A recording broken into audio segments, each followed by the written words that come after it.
other stuff, some stuff that he think I don't know about, or he think he got one up on me. I don't know. He think he got a mole somewhere.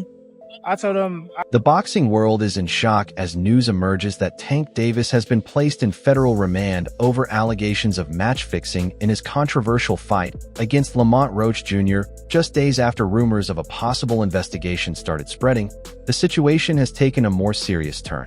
Hopefully the commission gets this right. It was a bummer not being declared the winner on a technicality that could be righted, that wrong could be righted.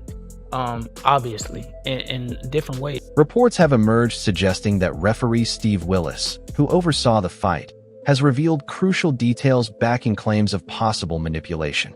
Fans and analysts have been puzzled over how the bout ended in a majority draw, especially when many believed Roach had done enough to secure the win.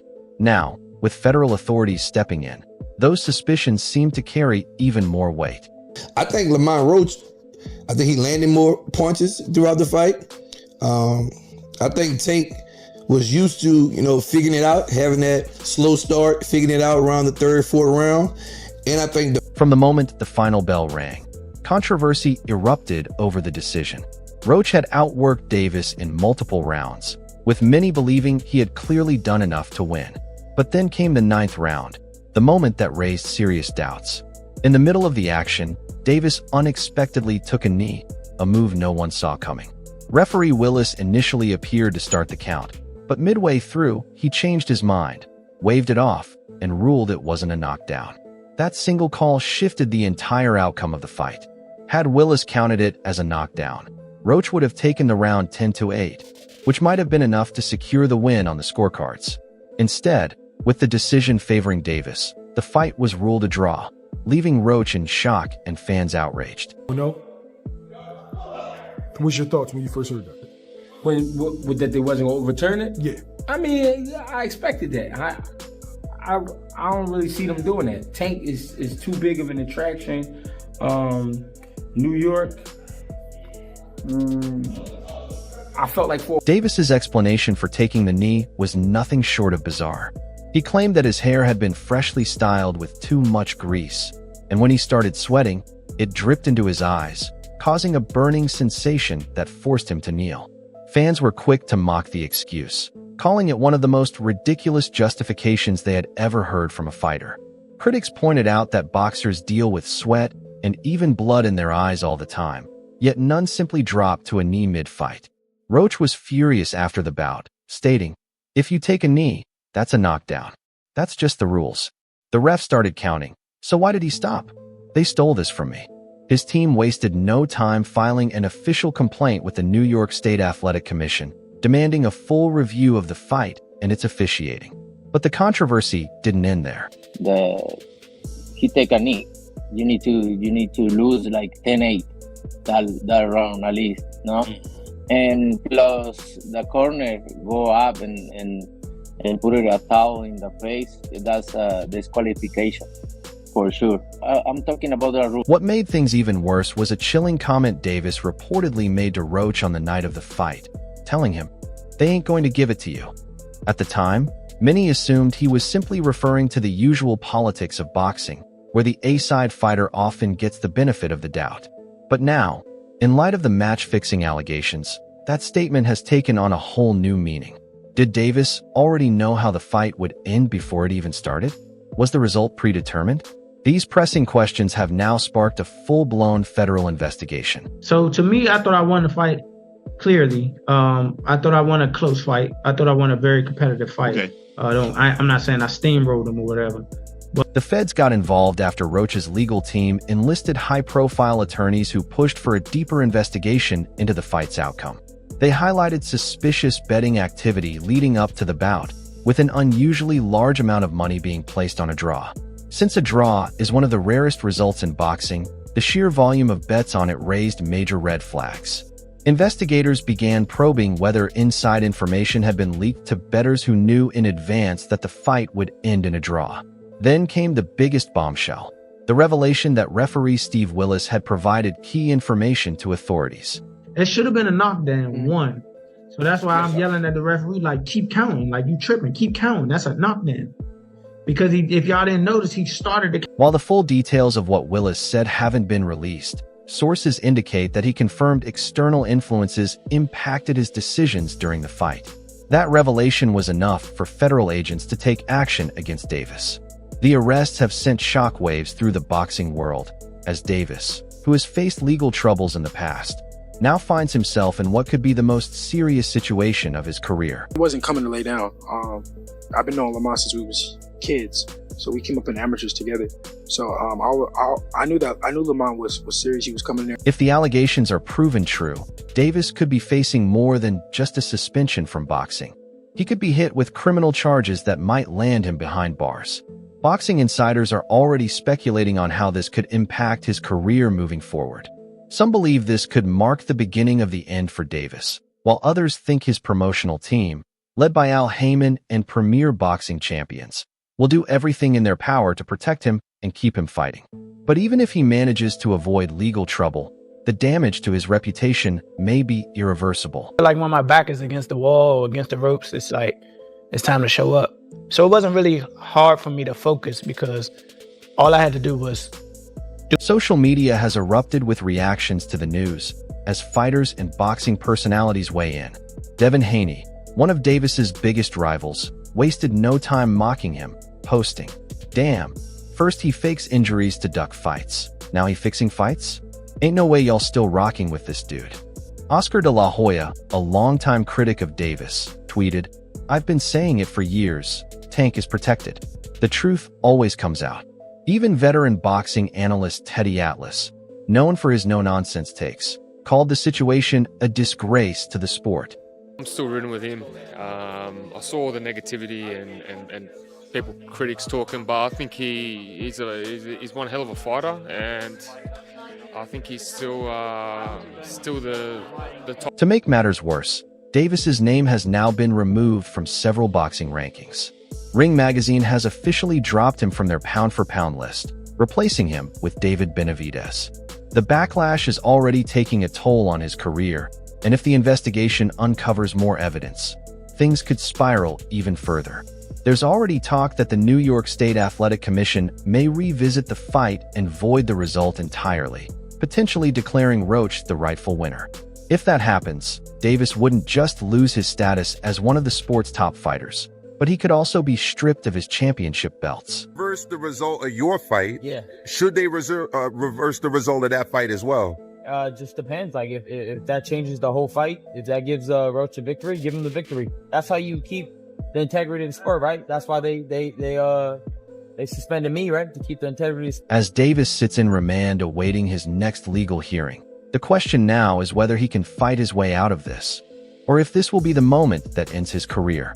If the feds have enough evidence to charge him with match fixing, he could be facing more than just a ban from boxing. He could be looking at actual jail time. Some are already comparing this to past boxing scandals, drawing parallels to how Floyd Mayweather was accused of influencing judges and referees throughout his career. But while Mayweather was never caught in anything this serious, Davis may not be so lucky. If the allegations hold up, he could go down as the biggest scandal in modern boxing history. He caught me with a good shot, but it was times that I sat in there with him and I'm like, damn, this guy like super slow. Well, not super slow, but he's slow. And I could have took advantage of. I think I was boxing too much in the beginning. And when I feel like Gervonta Davis is in more trouble than anyone expected. And now the boxing world is divided on whether he can recover or if his career is permanently damaged. Rolando Romero, a former opponent of Davis, believes Tank can turn things around in a rematch, but his comments have stirred controversy. In an interview with The Ring, Romero stated that Davis has the skill to adjust and win next time, adding that Roach's performance was so unexpected that even Roach himself might not have seen it coming. That remark raised some eyebrows. Was Romero suggesting Roach just got lucky? Because if there's one thing everyone agrees on, it's that Roach earned that victory. It wasn't luck. It wasn't a fluke. Hank, you lost that fight. I mean, the only reason they gave you the fight was because you would make more money as a champion, but there's no way it's a draw, and they didn't call the knockdown. If they called a knockdown... Roach outboxed Davis and would have won if not for the controversial officiating. But now, With Davis under federal investigation for match fixing, Romero's comments carry even more weight. The way he described Roach's performance made it seem like a once-in-a-lifetime moment, something Roach could never repeat. But was it really? Roach didn't just land a few lucky shots. He controlled most of the fight, put Davis on the back foot, and exposed weaknesses that had never been tested before. Romero downplaying that could be his way of protecting his own loss to Davis. After all, if Roach, a fighter who was never considered elite, managed to push Davis to the limit, what does that say about Romero, who got knocked out by Davis in the 6th round of their 2022 fight? That people want to discredit Tank, he's still a pound-for-pound fighter. Yeah. What do you think about that fight that happened? You thought it was just an off night, or? Everybody has an off night. Everybody has an off night. Shit, I had a night with Cruz.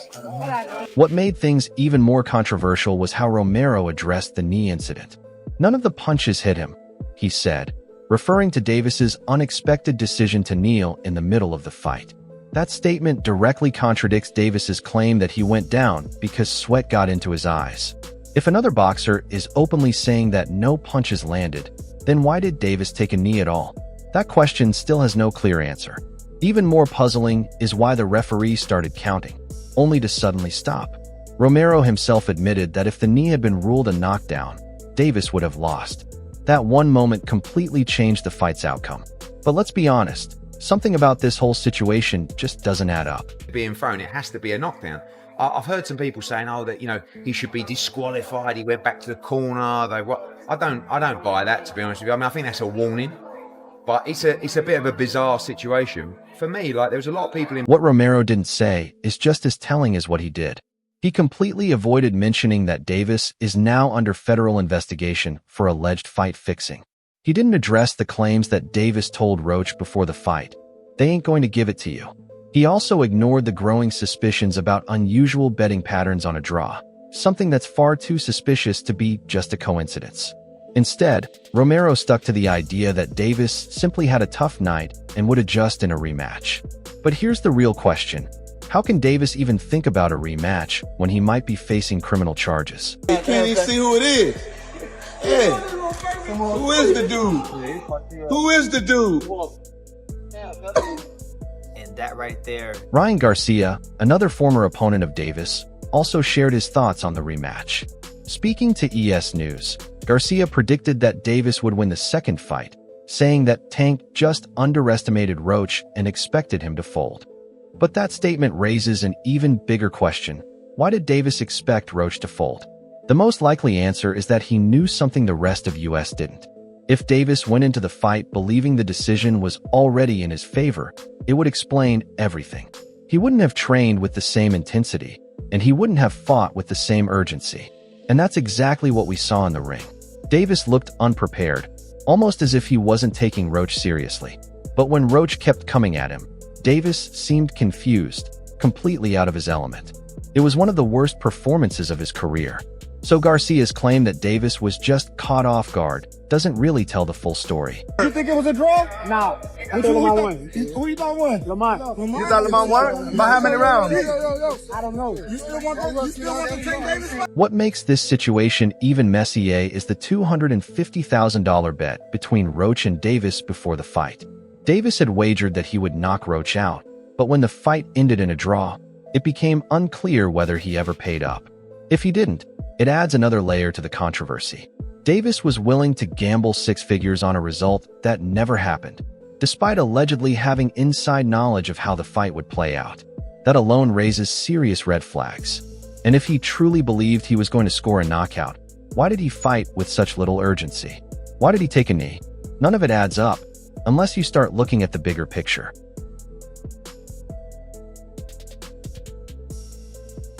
The good news for Roach is that a rematch is already in the works, whether it happens in 2024 or 2025. Both sides have shown interest in running it back. However, the real question is whether a rematch would be fair if the corruption from the first fight isn't fully exposed. If Davis is found guilty of match fixing, how can anyone trust that the second fight will be any different? And more importantly, should he even be allowed to fight again? If he manipulated the outcome of a professional fight, shouldn't that result in a lifetime ban? The worst part of all this is the damage it's doing to boxing as a whole. The sport is already struggling with poor judging, shady business deals, and fights that take forever to happen. This scandal only makes things worse. We will never see that fight happen again. It just will not happen. Gervonta Tank Davis doesn't like hard fights. It's that simple. We've seen it over and over. He fought a Ryan Garcia drained. He fought a very inexperienced Rolly Romero. He will not fight Devin Haney. He will not fight Shakur. He will not fight Pitbull Cruz. If one of boxing's biggest stars, Gervonta Davis, is caught in a match-fixing scandal, it would be a devastating blow to the sport's credibility. It would be even worse than the controversies surrounding Floyd Mayweather's carefully chosen opponents or the questionable scorecards in Canelo Alvarez's fights. This isn't just bad judging or favoritism. This is outright corruption. And if Davis is guilty, it proves that boxing has a much deeper problem than just one fighter. Meanwhile, Davis is scrambling to control the fallout. Even while in remand, his team is working hard to spin the story, trying to convince fans that he's just being unfairly targeted again. But let's be real, Davis has been at the center of too many controversies for this to be brushed off as bad luck. From his past legal issues to his run-ins with the law, and now a federal investigation, it's becoming a pattern, and boxing fans are losing patience. Right now, Davis isn't just fighting a legal battle, he's also fighting to salvage his reputation. Thought enough. Can you describe what the feeling was like in the ring? And was it to get the towel out, to get the burn out of your eyes, or what was going on? And I didn't want to get caught. I didn't want to get caught while my eyes was burning. And like, you can get knocked out like that. So I'd rather take that. He's losing on both fronts. Even if he gets out and the rematch happens, his reputation is permanently damaged. No matter what he does, there will always be doubts surrounding his name. If he wins the rematch, critics will claim it was another fix. If he loses, it only confirms what many already believe, that he was never as dominant as people thought. Meanwhile, Lamont Roach Jr. may have been robbed in the first fight, but he walked away with something even more valuable: respect. He was the underdog, the fighter no one expected to win, yet he exposed one of boxing's biggest names. Now, regardless of what happens in the rematch, fans will always remember the night he made Gervonta Davis look vulnerable. You know it's time. Can't wait. You know it's time. Can't wait. Can't wait. You know it's time. Can't wait. You ready? The rematch is almost set, and this time, the stakes are even higher. After their controversial first fight ended in a majority draw, Lamont Roach Jr.'s promoter, Gary Jonas, has confirmed that negotiations are nearly finalized. While he didn't share every detail, Jonas made it clear that the fight is close to being official. In his words, "In my mind, it's a done deal, but there are formalities." That statement alone has sent shockwaves through the boxing world. Fans are now eagerly awaiting an official announcement, but at this point, it seems inevitable. The rematch is happening. Nah, to be honest, I've already made it competitive, for real, to be honest. But for sure, Lamont's a great fighter. He got the skills like I... Jonas also pointed out a key factor that could make a difference this time: Davis's mindset. You've got Gervonta, who's probably going to be angry, probably woken up, probably more focused, he said. That's a major shift from how Davis approached the first fight. Back then, he was talking about retirement, acting like he had nothing to prove, and barely promoting the event. But now, while his undefeated record technically remains, his aura of invincibility has been shattered. This time, Davis has no choice but to be fully locked in. Anything less, and Roach Jr. could do what he nearly did before: walk away with the WBA lightweight title. Literally saw the mental breakdown of Tank. Like, again, if you got that elite level why, you know what you saw. He was intimidated by Roach, and it was like baffling to see. Why was he moving? Because to me, he was intimidated by Roach. To me, of course, it wouldn't be a Gervonta Davis fight without controversy. The first bout wasn't just close. It was filled with questionable moments, with the biggest one happening in the 9th round. That's when Davis suddenly took a knee, seemingly out of nowhere. Referee Steve Willis began counting as if it were a knockdown, but after some pleading from Davis, he stopped mid-count and let the fight continue. Had Willis finished counting, Roach Jr. would have won by unanimous decision and become the new champion. Instead, the fight went the full distance and ended in a draw, an outcome that left Roach Jr. and his team furious. Think about Tank. You can't count on Tank to get tired because his conditioning is out of this fucking world. He can fight 20, 30 rounds if he wants to. 12 rounds ain't shit. Tank can go. So, yeah, Lamont, he didn't do it. Roach Jr.'s team quickly filed an appeal with the New York State Athletic Commission, arguing that Davis's knee should have been ruled a knockdown. While the commission admitted that referee Steve Willis made a mistake, they ultimately refused to overturn the decision. That only fueled more frustration, reinforcing what many already believed. The system favors fighters like Davis. Roach Jr. took to social media to set the record straight after rumors spread that he was suing over the result. He wrote, "Look man, I'm going to tell y'all straight up, I ain't sue nobody. STFU. My team submitted an appeal on my behalf. What does it look like not having a team that doesn't pull the trigger on something they know was wrong?" His message made it clear, he's standing his ground.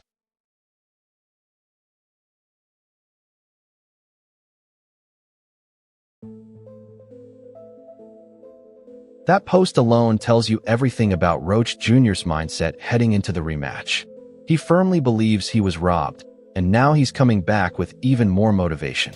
The first time, he was seen as just another name on Davis's record, someone who wasn't supposed to stand a chance. But now, he's the fighter who exposed Gervonta Davis, and this time, he's coming to finish the job. What do you think? Share your thoughts below, and don't forget to subscribe for more updates. See you in the next one.